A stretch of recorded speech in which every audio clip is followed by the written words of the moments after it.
The first thing I noticed wasn't the cold. It was the silence. When your heat shuts off at minus 15 degrees Fahrenheit, the house doesn't go quiet immediately.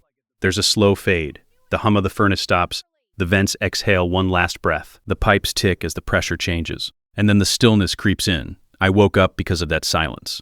My bedroom window had a thin line of frost creeping inward from the edges of the glass. The digital thermostat on the wall blinked 41 degrees Fahrenheit. It had been set to 68 when I went to sleep. Outside, wind pushed powder snow across 43 acres of open Montana field. The kind of cold that doesn't just sit in the air, it presses against the walls, tests the seams, waits for weakness. I knew something was wrong before my feet touched the floor. The furnace wasn't cycling. The breaker panel was fine. The pilot wasn't out. That's when I walked outside and saw it. The gas meter on the side of the house had been tagged. Red plastic lock. Tamper seal. Notice zip tied to the pipe. Service suspended. My breath fogged in front of me as I stood there reading the paper twice, then a third time. Non-compliance with HOA winter architectural standards. That was the official reason. The date was January 14th. The wind chill was minus 15 degrees Fahrenheit, and the Homeowners Association had shut off my heat. I lived just outside Bozeman, Montana. My grandfather bought this land in 1959, back when it was nothing but pasture and open sky. 43 acres paid for in cash after he came back from Korea. He ran cattle here, raised 3 kids here, buried 2 dogs under the cottonwood by the creek. When he died, the land passed to my father. When my father passed, it came to me. The subdivision didn't exist back then. It came decades later, carved out of neighboring parcels when developers realized people would pay premium prices for Montana rustic elegance. Gated entry, stone signage, covenants thick enough to stun a mule. 42 homes, each sitting on manicured 2-acre lots. Custom builds.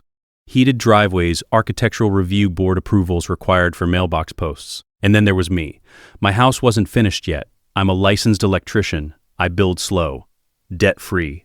Cash only. The foundation was poured. The framing was halfway up before winter locked everything down. Until spring, I was living in a well-maintained fifth-wheel trailer parked beside the build site. Skirted. Insulated. Legal under county code. But the HOA didn't see it that way. They called it temporary non-conforming housing. They said it disrupted seasonal uniformity. They said it affected property values. I said the land predated their development. They said the boundary expansion last year brought my parcel into their jurisdiction. I said it didn't matter. I'd been getting letters for months, violation notices, fines, architectural citations, demands to remove the trailer until construction resumed in spring under approved aesthetic guidelines. $900 in accumulated penalties sat unpaid on their ledger. I ignored them, until that morning. Inside, the temperature dropped 1 degree every 7 minutes. At 38 degrees Fahrenheit, I opened cabinet doors under the sinks to let warmer air circulate around the pipes. At 35 degrees Fahrenheit, I plugged in 2 electric space heaters and prayed the grid wouldn't trip. At 33 degrees Fahrenheit, I called the gas company. The woman on the line sounded uncomfortable. "Sir, the service interruption was requested by the Property Association under Enforcement Clause 7.3 of the Recorded Community Covenants. I never agreed to those covenants. There was a recorded annexation filed last March, expanding the service district. Your parcel was included." Included by who? By the association board, sir. That was the first time I heard her name that day. Diane Whitaker, HOA president, retired corporate compliance officer, moved here from Denver 3 years ago. Runs meetings like quarterly earnings calls, talks about community optics the way ranchers talk about fencing lines. I'd met her twice, once when she introduced herself with a smile that didn't quite reach her eyes, and once when she handed me a violation envelope in person. "This isn't personal," she'd said then. "It never is." By noon, the inside of the trailer was 29 degrees Fahrenheit. The first pipe burst at 12:17 p.m. You don't forget that sound. A sharp crack behind the wall, followed by the hiss of escaping water. I shut off the main line fast, but the damage was done. By the time I drained the system, there was already water pooling under the subfloor. I stood in the middle of my half-frozen kitchen and did the math. $900 in fines. $2,400 in plumbing repairs. Lost workday. Sub-zero exposure. All because a board decided my trailer offended winter symmetry. At 1:42 p.m., my phone buzzed. Unknown number. "Mr. Mercer, this is Diane Whitaker." Her tone was composed, measured. "I assume you've noticed the service interruption. You shut off heat in -15 degrees. We enforced covenants you've repeatedly ignored. You don't own the gas.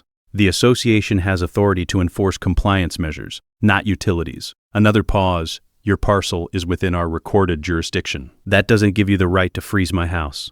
She shifted tone slightly, moving into what I imagine worked well in boardrooms. "If you remit the outstanding balance and remove the non-compliant structure within 10 days, service can be restored." My pipes just burst. That's unfortunate. Unfortunate, the word hung there between us. I stepped outside again, looking across the snowfield toward the neat row of houses beyond the split-rail fence. Chimneys puffing smoke, windows glowing amber against the gray sky, 42 furnaces running. Mine locked cold. "You realize what you've done," I said. "We've maintained community standards." She ended the call first. By late afternoon, the temperature inside hit 24 degrees Fahrenheit. I drained what I could, wrapped what I couldn't, moved tools and equipment into my truck to keep batteries from dying. Then I walked to the barn. The barn predates everything. Hand-hewn beams. Tin roof patched more times than I can count. In the back corner is an old wooden filing cabinet my grandfather used for feed receipts and equipment manuals. I wasn't looking for revenge. I was looking for paperwork. Because here's the thing about Montana land. History matters. Easements matter. Chain of title matters. Developers build fast. Ranchers document slow. By lantern light, I started pulling folders. Yellowed maps, survey sketches, old utility diagrams from when the county ran preliminary lines before the subdivision existed. And then I found a rolled blueprint tube labeled 1962. Inside was a hand-drawn gas line diagram. Not municipal, private. A pipeline installed when neighbors pooled money decades ago before city infrastructure reached this far out. The line originated on this property, ran across what is now subdivision land, fed multiple parcels. There was a handwritten note in the margin in my grandfather's blocky script. Installed main at cost. No transfer of ownership. Access valve remains on Mercer land. I knew there was an old concrete vault near the north fence line. I'd always assumed it was abandoned irrigation infrastructure. I grabbed a flashlight and walked through knee-deep snow. The wind had picked up, the kind that cuts through denim and settles into bone. The vault lid was half buried. I brushed it clear, wedged a pry bar under the edge, and lifted. Inside was a master shutoff valve, and the line pressure gauge showed active flow. The subdivision wasn't on municipal gas. It was still running through the private line my grandfather installed, which meant something critical. The HOA didn't just lack moral authority. They lacked structural leverage. They had locked my meter using enforcement pressure, but the supply line feeding all 42 of their homes originated here. On land they tried to fine into submission. I stood there in the dark, breath fogging, snow drifting into the open vault. The temperature was dropping fast. And for the first time that day, I wasn't thinking about being cold. I was thinking about balance. Power is a strange thing in communities. It expands to fill whatever space no one questions, until someone checks the valve. I closed the vault lid slowly and walked back toward the house, frost crunching under my boots. Inside, it was 19 degrees Fahrenheit. The silence felt different now, not helpless, measured, calculated. Diane believed authority came from enforcement, from letters, from fines, from locking a meter and assuming compliance would follow. But authority tied to assumption has weak foundations. And I had just found the paperwork. I plugged in one more space heater, sat at the small folding table by the window, and began drafting a list. Not emotional, not reactive, strategic. If they wanted to test jurisdiction in winter, we were going to clarify ownership in winter, because the cold doesn't care about bylaws. And neither does recorded infrastructure. Outside, the wind carried the distant hum of 42 furnaces burning steady. For now, the cold didn't just touch the metal of the trailer or the frost-lined windows. It settled into bones, into decisions. I sat hunched over my folding table, the space heater's weak warmth brushing my fingertips, staring at the old blueprint again. My grandfather's handwriting was crisp, black ink faded just enough to remind me of the decades that had passed since he'd first poured concrete for that vault. This wasn't just a relic. It was leverage, it was clarity, and it was legal. I started cross-referencing property records online. County clerk records, easement filings, past subdivision maps. My laptop battery drained faster than I wanted, but every click deepened the picture. The pipeline, the easement, the access valve, they are all still legally mine. Not a single document indicated transfer or relinquishment to the HOA. In fact, several filings from the 1970s referenced Mercer family infrastructure rights explicitly. No HOA authority could override those records. It was almost comical how neat the HOA thought the world worked. Letters in nice envelopes, fancy fonts, citing community standards, as if those words could override a decades-old easement. Diane Whitaker had spent months believing she wielded power by sending notices, calling me repeatedly, trying to intimidate me into moving a trailer for aesthetics. She didn't realize the foundation for her confidence had a crack the size of Montana's winter sky. I made notes, careful ones. Every citation of law, every easement, every historical map. I wrote down the 47 homes now depending on the pipe in. I noted the location of the shutoff valve. I calculated the approximate daily usage in BTUs for the average house. Even in minus 15 degrees Fahrenheit, a typical furnace pulls an enormous amount of gas, and the line was running from my property. Without that supply, the subdivision would freeze. Not just uncomfortable, but dangerous. I thought about the psychology. Diane and her board believed small enforcement victories gave them real authority. They thought fines, letters, and threats translated into power. And in many ways, they were right. For the average homeowner, fear of compliance works. People obey without thinking about the legal realities beneath the surface. But leverage, real leverage, was different. Real leverage requires documented ownership, control of a critical resource. And now I had both. By late afternoon, I could feel a shift in the air. Not outside. The wind howled relentlessly, but inside, in my own mind. I wasn't panicked anymore. The pipes were frozen, yes. The trailer was bitter cold, yes. But I wasn't powerless. Not anymore. The documents in my hands and the valve in the vault gave me options. Precise, calculated options. I drafted the first version of my proposal. I didn't send it yet. I needed to frame it correctly. It couldn't read like vengeance. It had to read like business. Formal, rational, non-emotional. The main points were simple. Acknowledgement of easement ownership, compensation for damages, temporary lease of gas supply if the HOA wanted heat, and removal of unlawful fines and restrictions on my property. I imagined Diane reading it in her neat office, pens poised over board meeting minutes, expecting a meek apology or payment. She wouldn't get that. She'd get legal clarity. That night, I made another discovery. My grandfather had left a handwritten ledger tucked behind the blueprint tube. It listed maintenance notes for the pipeline, including G approximate flow capacity and neighbors who had once contributed to repairs.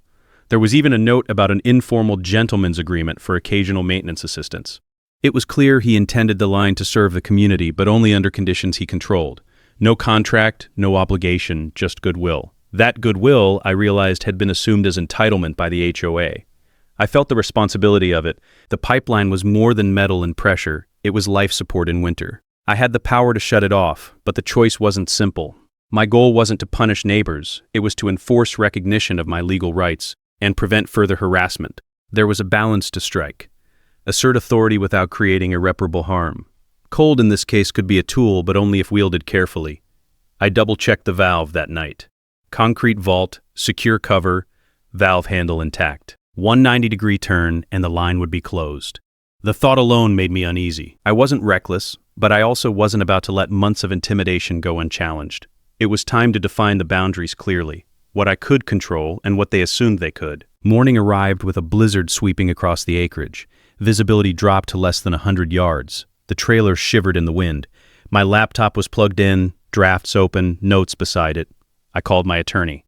The conversation was precise, formal, and careful. I outlined the situation: easement ownership, historical rights, informal but critical utility, and ongoing harassment by the HOA. My attorney confirmed what I already suspected. Legally, I had full control over the pipeline, including the master valve. The HOA could threaten all it wanted, but they had no claim. Then I realized the next step. It wasn't enough to sit with the knowledge. If the HOA ignored it, as they had every other notice, I had to be ready to act, not impulsively, but strategically. Every document, every photograph of the valve, every recorded phone call with Diane would be necessary to support any formal negotiations. I printed copies, organized folders, and set reminders. Precision mattered. The margin for error in situations like this is minuscule. A misstep could escalate into liability I couldn't defend. By late afternoon, I drafted the final version of what I would call a utility lease proposal. Formal headers, clear terms, compensation for damages, monthly fees for gas access during the cold months, removal of fines and non-compliance citations, explicit acknowledgement of easement rights, and one sentence that made the situation unambiguous. Asterisk, no signed lease, no service. The wind cut across the snow, carrying with it the smell of frozen pines and distant wood smoke from the other homes. 42 homes, 42 families, all dependent on a resource originating here, legally under my control. I didn't take pleasure in it. I just recognized the truth. Power is silent until exercised, and leverage is meaningless until implemented. I checked the temperature inside the trailer, 18 degrees Fahrenheit, pipes holding for now, space heaters buzzing. I thought about Diane Whitaker and her board, smug in their meetings, thinking compliance letters were enough to maintain control. In reality, they had ignored the fundamentals. They had assumed ownership of something they never held. They had weaponized rules without considering the legal foundation beneath them. I went to sleep that night knowing the winter wasn't just a season. It was a timer. Every degree the trailer dropped, every hour the other home stayed warm, was an illustration of who held the legal leverage. I wasn't acting yet. Not until every piece was in place, but the shift had occurred. I was no longer a victim of fines or letters. I was a stakeholder with undeniable control. And when winter tested the HOA, the next move would be mine. Outside, snow drifted in relentless patterns across the field. The subdivision's lights glowed like constellations against the dark sky. I imagined their furnaces burning, oblivious to the source of heat they depended on. By the end of that night, I had a plan that was legal, calculated, and undeniable. And for the first time since the morning shutoff, I slept with a sense of clarity. The cold was no longer an enemy, it was a lens. It revealed the cracks in authority and illuminated the path for resolution. The HOA had assumed power. I held the reality. The next day would be about turning that reality into leverage. The quiet before action is the heaviest silence. I had lived through it, and now I understood. Authority is only as real as the documents, the infrastructure, and the willingness to assert it. Diane had letters. I had law. And winter, merciless as it was, would prove the difference. By sunrise, the cold had become a living presence. It seeped into everything, metal, wood, even the air inside the trailer that barely reached 17 degrees Fahrenheit overnight. I pulled on an extra layer, boots caked with frozen mud, and stepped outside, crunching through the drifted snow. The valve vault loomed at the edge of the property like a silent sentinel. I stared at it for a long minute, the wind gnawing at my ears. I had spent hours the night before mapping out every legal point, every record, every historical document. But the decision I faced now wasn't about legality alone. It was about leverage. I had the right. Absolutely, but how I exercised it would define the next weeks, maybe months of life for 42 households. I reminded myself, this wasn't personal vengeance, it was boundary setting, enforcement of rights, and the timing was dictated by the cold, which wouldn't wait. I crouched over the vault and brushed away the snow. The metal lid was frozen shut in places, and the frost made the concrete slick beneath my gloves. I took a deep breath and eased the handle into position. One 90-degree turn, and the gas line feeding the entire subdivision would close. The thought of it made me uneasy, but I forced myself to separate empathy from strategy. I wasn't harming anyone, I was enforcing reality. As I turned the valve, I thought about the past months, the letters, the fines, the threats, the assumption that the HOA could dictate terms on land they did not own. Diane Whitaker's meticulous meetings, her carefully worded notices, her insistence that compliance was mandatory. None of it mattered here. The line was mine, the valve was mine, and now the community's dependence was undeniable. By mid-morning, reports started coming in. Phone calls from neighbors, texts, panic in their tone, confusion in the messages. No gas pressure, my furnace won't light. Is anyone else having issues? Diane Whitaker herself called, her voice tight-clipped. Yes, I know, I said evenly. The main valve is off. Then a sharp intake of breath on the other end. I could almost hear the internal boardroom panic, the scramble to understand the legal and logistical implications. Mr. Mercer, this is unacceptable. You can't. I'm not asking for arguments. I'm asking for recognition, I interrupted. You've been enforcing rules on my property, issuing fines, and restricting my land use for months. The easement and the pipeline are legally mine. If you want continued service, there are terms that need to be met. What terms? I spelled them out carefully, calmly, legally. Formal lease agreement for the pipeline usage, reimbursement for plumbing damages, REMO, valid fines and unjust restrictions, acknowledgement of my property rights.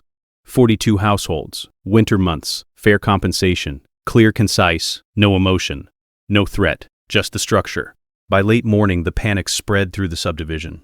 Social media posts, neighborhood group chats, concerned calls from elderly residents, families with young children. People were scrambling to find alternative heating space heaters, propane stoves, hotels. The cold that had been an inconvenience earlier now became urgent, visceral. The weight of winter made every decision heavy. Meanwhile, the HOA board convened emergency meetings. Diane Whitaker tried to project control, but the cracks in their authority were now public. 2 board members resigned mid-meeting, citing personal liability concerns. Others argued over legal exposure, insurance, and the reality that the pipeline had never been under HOA ownership. Panic replaced the composure they had maintained in correspondence. The distinction between assumed power and legal power was now painfully clear. I stayed out of direct confrontation, sending the formal proposals by a certified mail, 47 letters, one for each household, carefully detailing the terms. $380 per household per month, October through March, reimbursement for damages, and HOA acknowledgement of my property rights. No signed lease meant no service. I didn't phrase it as a threat, I phrased it as reality. Winter doesn't negotiate. The documents don't negotiate. They only exist. Through the afternoon, the subdivision descended into controlled chaos. Families called me directly for clarity. I explained the terms calmly. Some were frustrated. Some were grateful for the transparency. They had never realized how dependent they were on a private utility line. The psychological shift was subtle but tangible. The sense of inevitability that the HOA had projected for years was now replaced by the awareness of legal structure and leverage.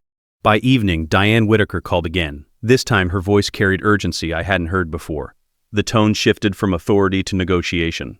"Mr. Mercer, the board is reviewing your proposal. We cannot ignore this. There must be a way to resolve this without harm to residents." "Yes," I said, "resolution is possible, but only under the terms outlined. The easement, the infrastructure, and the damages must be acknowledged and addressed. The pipeline remains under my control until an agreement is signed." Her pause was long, filled with the tension of someone realizing their authority had limits. For months she had assumed control over my property, confident that fines and letters equaled compliance. Now, the power had been recalibrated. Control rested with documented rights, enforceable terms, and strategic leverage. Night fell, and the temperature inside the trailer was barely above freezing. I kept the space heaters running, monitoring the pipes I had managed to protect. Outside, wind carried snow in relentless sheets, blanketing the fields and subdivision alike. Across the valley, 42 homes were cold, not dangerous yet, but uncomfortable, urgent. And yet, there was a sense of clarity I had never felt during this conflict. This wasn't about revenge, it wasn't about humiliation. It was about recognition, fairness, and boundaries. For decades, my family had maintained the pipeline out of goodwill. That goodwill had been assumed as entitlement. Now it was time to formalize reality, to ensure that respect for property rights and legal ownership was acknowledged before winter caused more damage. By midnight, the first households had begun contacting the HOA, questioning their rights and responsibilities. Panic mingled with clarity. The board, scrambling to respond, realized that every assumption they had made about authority was now in question. The line between legal power and perceived control had never been so stark. I sat at the trailer window, watching faint glows from fireplaces and lamps flicker across the snow. Each light represented a family affected by my leverage, but also a subtle acknowledgement of the system's imbalance. Diane Whitaker had taught me nothing about negotiation, only enforcement. I had learned the value of documentation, clarity, and strategic patience. By the end of the night, 42 homes were aware that the source of their heat was legally tied to my land. The weight of that knowledge had shifted the psychological battlefield. Authority, I realized, isn't inherent. It's conditional, built on assumption until tested. And tonight, it had been tested. I didn't celebrate. I didn't gloat. I simply ensured my pipes were safe, the letters sent, and the documents in order. The cold outside had revealed the cracks in a system built on assumed power. Tomorrow, the negotiation would begin. And when it did, it would be under terms I controlled, supported by decades of documented ownership. The winter wasn't over, but the first move had been made. The balance of authority had shifted quietly, methodically, and irrevocably. Morning came with the kind of stillness that made every snowflake visible in the weak light, turning the world into a frozen tableau. Inside the trailer, I checked the temperature, 16 degrees Fahrenheit. The space heaters were working overtime, humming against the persistent cold, but it was enough to keep pipes from bursting further. Outside, the wind had calmed, but the subdivision beyond the fence was still in turmoil. I could almost feel the tension radiating from each home through the shared dependency on a pipeline I now controlled. I reviewed my notes again, making sure nothing was overlooked. Every document, every survey, every historical utility map was in its folder, ready for presentation if needed. I needed this to be airtight, not out of vengeance but to prevent further harassment. The HOA had pushed too far, and now legal leverage was on my side. I wasn't going to waste it or risk ambiguity. By mid-morning, Diane Whitaker's call started coming in faster, interspersed with emails from board members. Her tone had shifted entirely. Urgency replaced authority. It was a rare moment when someone who believed in control realized they were negotiating from a position of vulnerability. She asked questions about the pipeline, the valve, and the legal standing of the easement. I answered calmly, directly, without inflection. The clarity of facts has a quiet power that enforcement letters never do. The first family started calling me directly, not just asking for updates, but seeking explanations. Is it legal for him to do this? Why can't the HOA just fix it? Will it be restored? I explained the situation carefully, emphasizing that I wasn't acting capriciously, that the pipeline was always private property, and that a formal lease agreement would resolve the issue safely. I could hear the relief mixed with frustration. Many neighbors hadn't realized the HOA didn't own the utility infrastructure. They'd assumed compliance was mandatory, but now the reality was undeniable. By noon, Diane organized an emergency board meeting, but the atmosphere was chaotic. 2 members refused to sign anything without legal counsel present. One voiced concerns about liability if someone were injured during the gas outage. Another suggested involving municipal authorities. Diane tried to maintain her usual composure, but she was clearly flustered, struggling to manage both the legal reality and the panic among residents. The veneer of control was cracking. I used the time to draft the formal lease proposal. 47 households, winter months, monthly payment of $380 for access, reimbursement for damages, acknowledgement of my property rights, removal of fines and restrictions, clear language, legally defensible. I made sure the tone was professional, factual, and unemotional. The last line was precise. Asterisk, no signed lease, no service. It wasn't a threat. It was the application of legal reality to a community that had assumed entitlement over my property for far too long. By mid-afternoon, the first responses began trickling in. Some residents were outraged, others pragmatic, realizing that the pipeline was legally controlled by me. The subdivision felt a mix of fear and clarity, a strange combination that comes when people realize their assumptions about authority were incorrect. Diane attempted to rally the board, emphasizing community standards and goodwill, but the documents, the easement, and the pipeline were unassailable. Her arguments were now moot. Outside, the wind picked up again, and snow drifted across the acreage. I checked the vault once more, ensuring the valve was secure and the pressure gauge stable. I felt the weight of responsibility, not to punish, but to enforce recognition of property rights. Power exercised responsibly isn't about domination, it's about clarity and boundaries. Late afternoon brought a flurry of communications from the HOA.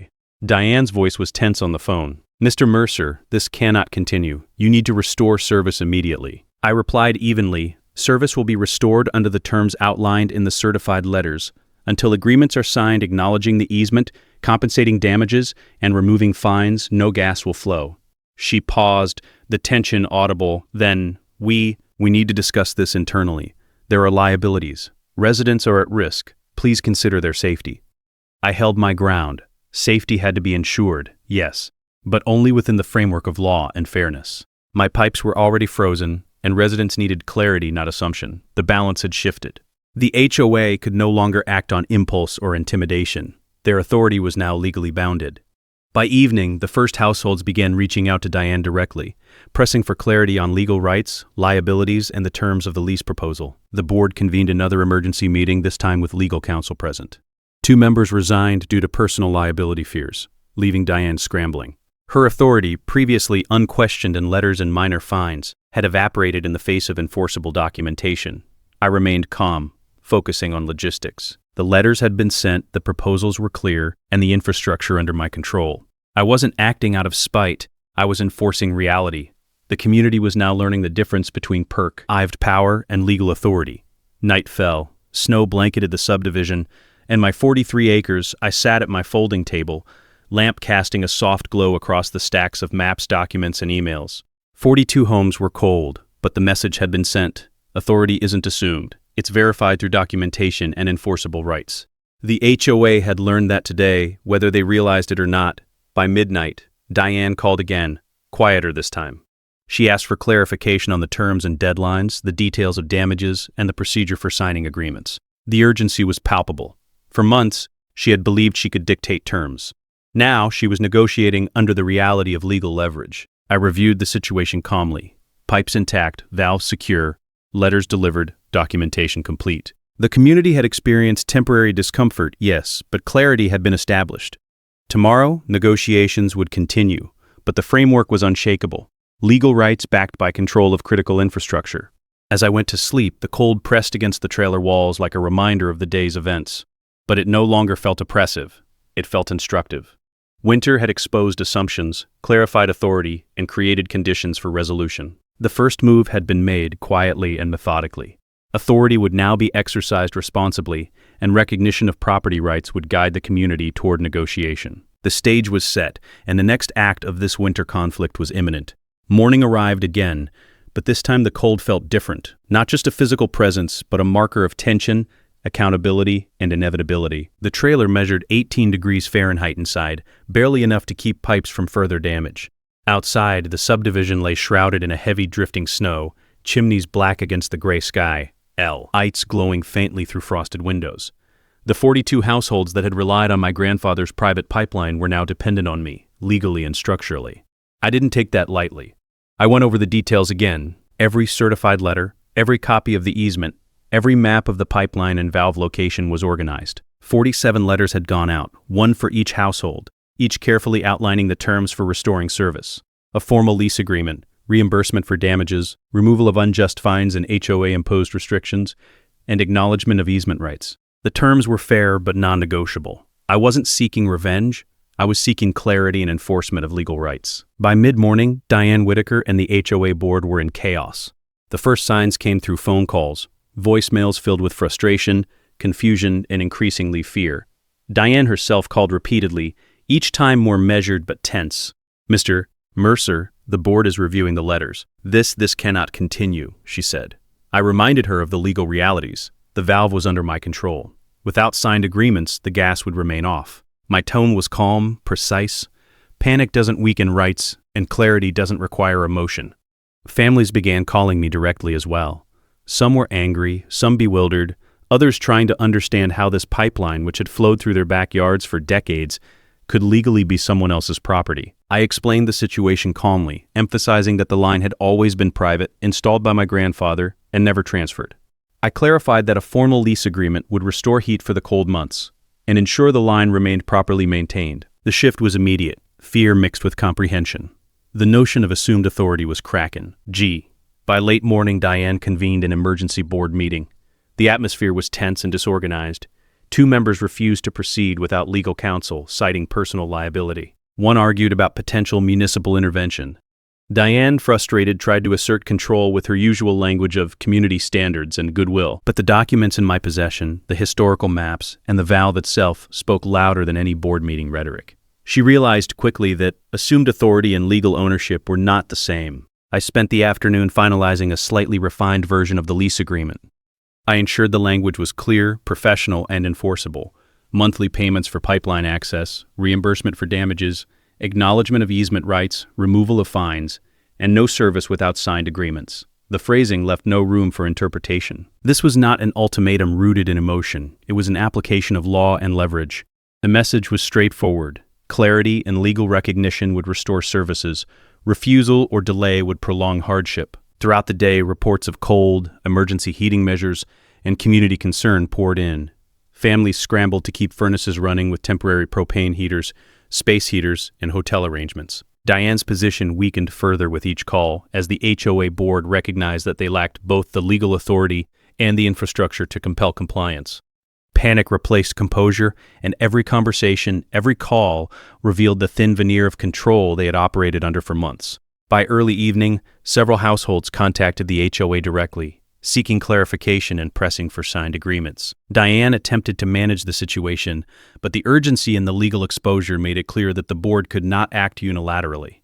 2 members resigned outright, citing personal risk. Diane, isolated and aware of the vulnerabilities, had to confront a reality she had long avoided. The authority she believed she held was contingent on assumption, not law. I monitored the valve and pressure gauge throughout the day, ensuring the pipeline remained secure. I also made sure my own trailer remained livable, keeping the space heaters operational and checking frozen pipes. Responsibility, I realized, was the guiding principle here.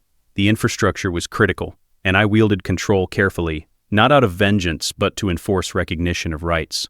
By nightfall, Diane called again. The tone was subdued, almost conciliatory.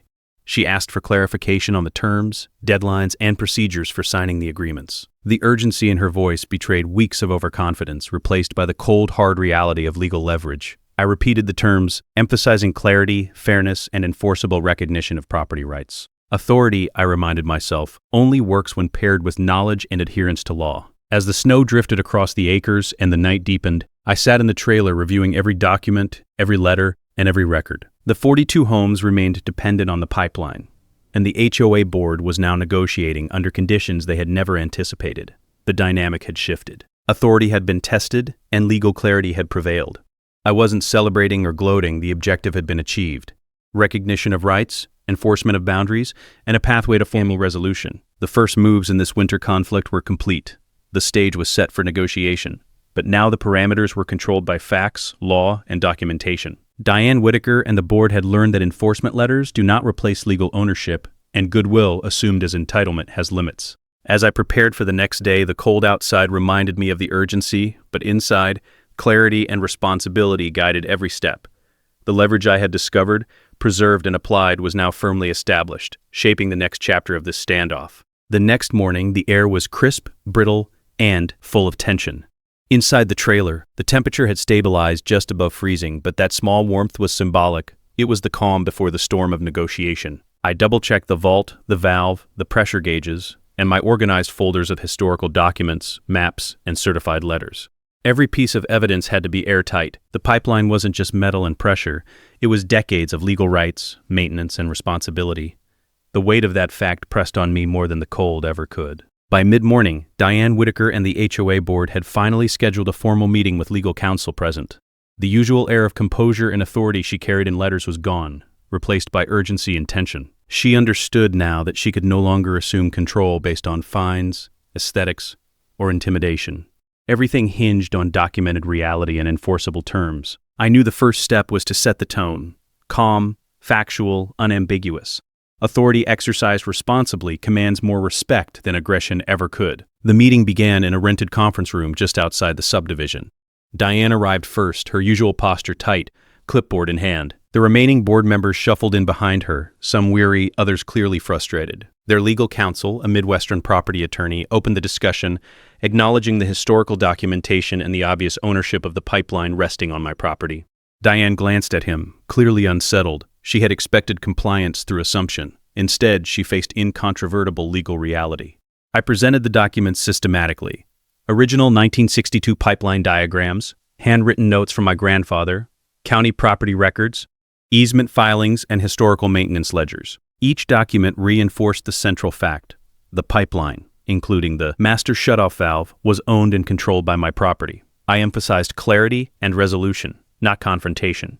My goal was not to punish the board or the neighbors, but to ensure recognition of rights and fair compensation. The room grew quiet as I laid out the terms. The lease proposal was clear. $380 per household per month for October through March. Reimbursement for damages caused by their previous interference. Removal of fines and restrictions. And explicit acknowledgement of the easement and infrastructure ownership. I made it clear. No signed lease, no restored service. The simplicity of the statement cut through months of assumed power and intimidation. Diane tried to argue invoking community standards and past precedent. The attorney politely interrupted, pointing out the legal distinction between HOA governance of aesthetics and private utility ownership. Every point Diane made faltered against documentation. The room's energy shifted from defensive confidence to careful attention. Even the board members who had been skeptical now understood the gravity of the situation. Their authority was limited. My leverage was undeniable. By mid-afternoon, several board members began discussing terms more openly. The attorney guided them through the implications of refusal, liability if a family suffered harm during winter, potential lawsuits over trespass or improper interference, and long-term community disruption. Diane grew increasingly tense, her voice losing its usual polish. She realized that the situation had gone beyond letters and fines. Legal leverage was now operational, and the winter cold left no margin for indecision. I remained calm throughout, monitoring the discussions without interruption unless clarity was required. I repeated the terms, responded to procedural questions, and documented every exchange. My stance was firm but fair. Acknowledgement and compensation would restore normalcy. Delay or defiance would prolong hardship and expose the board to legal and financial risk. The juxtaposition between assumed authority and enforceable rights became unmistakable to everyone present. By late afternoon, a preliminary agreement began taking shape. Diane, visibly constrained, conceded to the necessity of formal lease agreements, reimbursement for damages, and removal of fines. The other board members, once resistant, acknowledged the legal reality and the community's dependence on the pipeline. The meeting concluded with the understanding that contracts would be drafted and circulated for signature to all 47 households. I returned to the trailer, the wind still gnawing, at the edges of the acreage and reviewed the draft contract I had prepared. Each clause was precise, leaving no room for ambiguity: dates, payment terms, responsibilities, acknowledgement of rights, and restoration procedures. The final step was execution. Once signed, service would be restored, and authority would be properly aligned with legality and responsibility. Night fell over the subdivision, and the lights of 42 homes glimmered faintly against the snow. For now, the heat was still off, but the path to resolution had been formalized. Diane and the board had learned a critical lesson. Authority without legal backing can unravel quickly, especially when the community depends on essential infrastructure. Leverage rooted in law and documentation had shifted the balance, establishing clarity and fairness without unnecessary escalation. I prepared for the next day, knowing that the contracts would need careful handling, signatures would need verification, and service restoration would require precise coordination. The HOA had been forced to confront the difference between assumed control and enforceable rights, and winter's severity had ensured that the lesson was immediate, tangible, and unforgettable. As I checked the valve one final time before bed, the cold seemed less like an adversary and more like a teacher. It had revealed the weaknesses in assumed authority, clarified the importance of documentation, and created conditions for measured, responsible enforcement. The stage was set. The negotiation had begun. And when the contract circulated, the shift from assumed power to legal clarity would be complete. The winter's test was far from over, but the first decisive move had been made, and the foundation for resolution was firmly in place. By the next morning, a quiet urgency had settled over the subdivision. The wind still bit across the open fields, but the air inside my trailer was steady, maintained just above freezing. Pipes were stable, and the space heaters hummed a reassuring rhythm. The stage had been set, the contracts were drafted, the letters delivered, and the legal framework for negotiation was airtight. The next step would determine whether the HOA would finally acknowledge reality or continue clinging to assumptions. I spent the early hours reviewing every document again, ensuring that each clause was precise, each signature line clear, and every deadline unambiguous. 47 households were now involved in a formal, legally enforceable negotiation. The weight of responsibility was tangible. I wasn't acting out of revenge, but enforcing recognition, compensation, and the protection of property rights that had been ignored for months. By mid-morning, Diane Whitaker and the remaining board members began contacting residents to clarify the upcoming process. The tone of her communication had shifted. The confidence that once radiated in her enforcement letters was replaced by measured explanations and repeated references to legal counsel. The urgency was real, and for the first time, the board understood that their assumed authority over infrastructure had limits defined by law. Residents began returning signed agreements throughout the day. Some were hesitant, asking for clarification on specific clauses. Others complied quickly, recognizing the reality of the pipeline's private ownership. I monitored submissions carefully, noting each signature, verifying consistency, and preparing to coordinate the restoration of service. Communication remained professional, clear, and unemotional. The objective was not confrontation, but resolution. By late afternoon, the majority of contracts had been signed. The atmosphere was tense but constructive. Diane, realizing the inevitability of compliance, reluctantly signed as well, noting in her brief message the safety and welfare of residents as her justification. Her resignation of unilateral authority was quiet but unmistakable. The balance of power had shifted. Authority now rested on enforceable agreements, not letters or threats.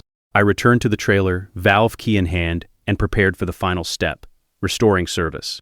The valve turned smoothly, pressure gradually returning to the line. One by one, furnaces across the 42 homes ignited. Heat spread steadily, filling rooms, melting frost, and restoring normalcy. Messages of relief and gratitude began filtering in from neighbors, mixed with quiet acknowledgement of the lessons learned.